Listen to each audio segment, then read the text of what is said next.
Olá pessoal, vamos dar continuidade ao nosso conteúdo com a segunda parte do espermograma, que vai abordar a avaliação microscópica deste exame. O primeiro parâmetro a ser avaliado na microscopia deve ser a motilidade.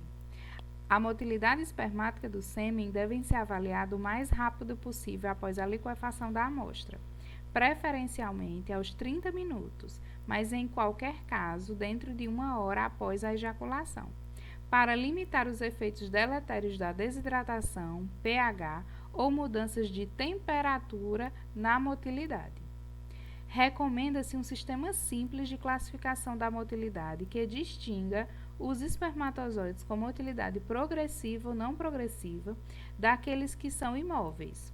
A motilidade de cada espermatozoide é classificada da seguinte forma: motilidade progressiva, quando espermatozoides que se movem ativamente, seja linearmente ou em um grande círculo, independente da velocidade.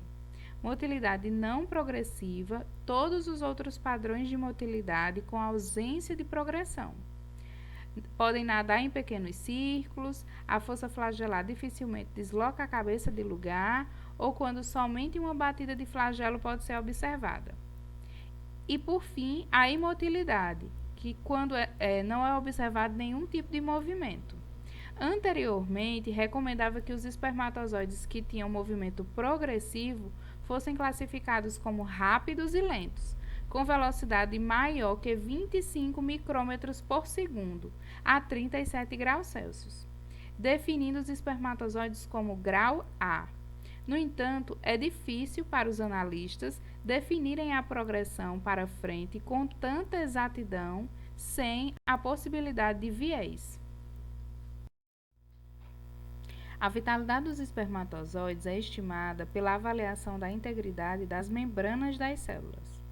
A percentagem de espermatozoides vivos é avaliada identificando aqueles com uma membrana celular intacta, a partir da exclusão de corante.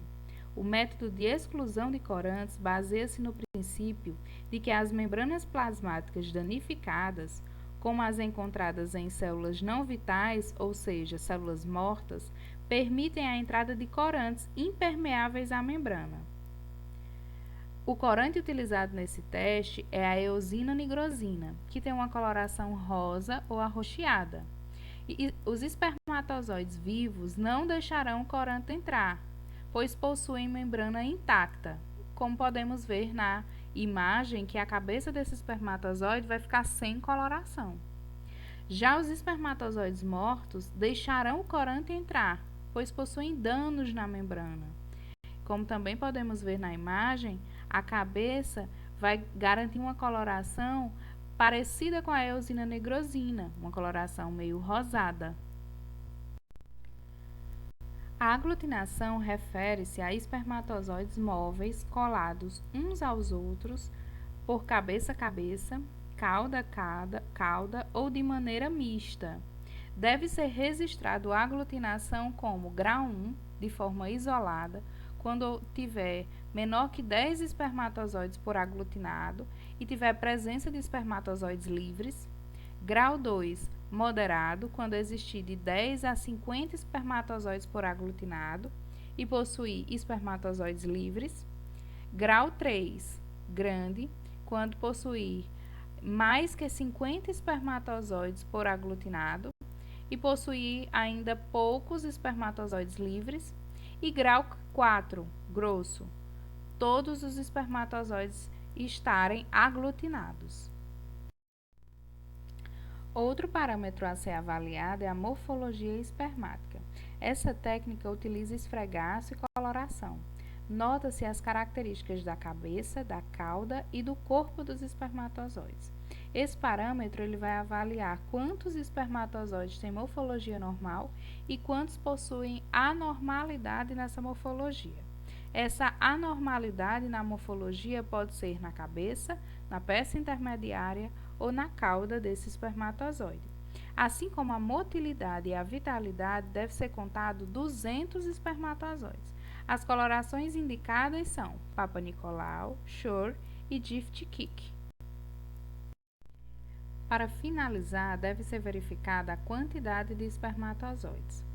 É verificada através do cálculo a partir da concentração de espermatozoides que é medida durante a avaliação do sêmen.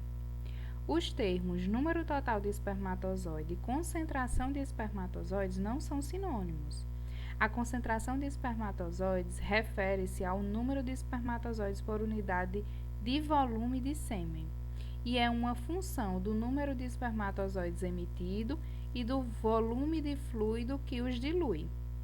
O número total de espermatozoide refere-se ao número total de espermatozoides em todo o ejaculado e é obtido pela multiplicação da concentração de espermatozoide pelo volume de sêmen. Para realizar a contagem dos espermatozoides é necessária a utilização da câmara de Neubauer. Todos os hemocitômetros da câmara de Neubauer podem ser utilizados para efetuar essa contagem. No entanto, o mais utilizado é o hemocitômetro central, utilizado para a contagem de eritrócitos na hematologia. Para realizar essa contagem de espermatozoides de uma maneira mais fácil, é necessária a diluição do material. Várias diluições podem ser empregadas dependendo da necessidade, mas a mais utilizada é uma diluição de 1:20. No nosso encontro virtual, vamos aprender de forma mais aprofundada a realizar essa contagem.